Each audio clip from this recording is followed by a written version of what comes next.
Bonjour les amis, depuis la biosphère des cèdres du Liban à Barouk, nous nous sommes arrêtés juste une petite demi-journée dans une semaine de visites intenses du matin au soir pour visiter toutes les familles parrainées et en parrainer des nouvelles. Et tout de suite, nous vous disons vraiment un grand merci de la part de toutes ces familles. Alors j'aimerais recueillir les impressions de Yves et Alessandra qui sont là pour la première fois au Liban depuis 3 jours et pour la première fois au Moyen-Orient. Qu'est-ce qui vous a touché, Alessandra ? Pour moi, là, ce que ça me touche, c'est vraiment la spiritualité et vraiment, ils sont dire enracinés dans la foi, c'est dire rien du tout. Parce que moi, je suis enracinée, mais là, ça va au-delà de ça. C'est vraiment, il y a beaucoup à apprendre de ces familles, de ce pays.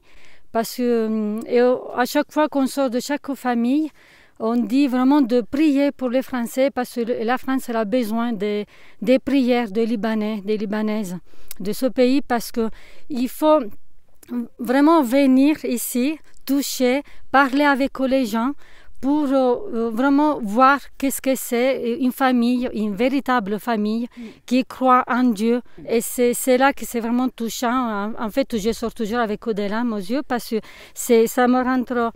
C'est vraiment une percée dans la foi. Et moi, en fait, on est là pour apporter des choses, mais en fait, c'est eux qui nous donnent beaucoup plus de ce que nous, on apporte. On est des facteurs, comme on dit.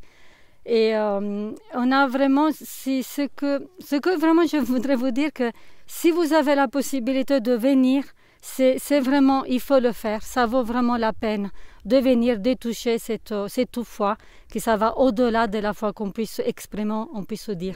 Les 3 verbes de Houle, c'est visiter, accompagner et partager.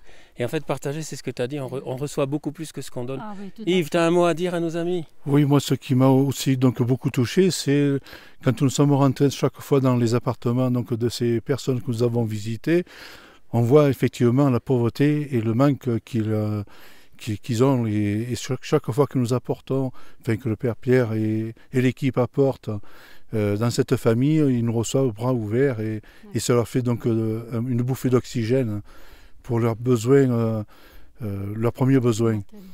Et c'est vrai que si on apporte ça régulièrement, eh bien ça leur apportera beaucoup dans leur vie, ça leur change beaucoup. Et ça permet aussi aux enfants donc d'aller à l'école, d'avoir donc les premiers soins et tout ça quoi. Et l'électricité aussi, c'est surtout ça. Ouais. Parce que dans une journée, ils ont juste 1 heure ou 2 heures d'électricité. Et ça, même avoir que 1 heure, non, donc on ne peut pas imaginer ça. Mais avoir que pendant 24 heures, juste 1 heure d'électricité, c'est beaucoup. Et remercier le Seigneur pour ça. Et nous, on a tout le temps, on ne se rend même pas compte de ce qu'on a. Et c'est une véritable leçon de vie que nous prenons en fait.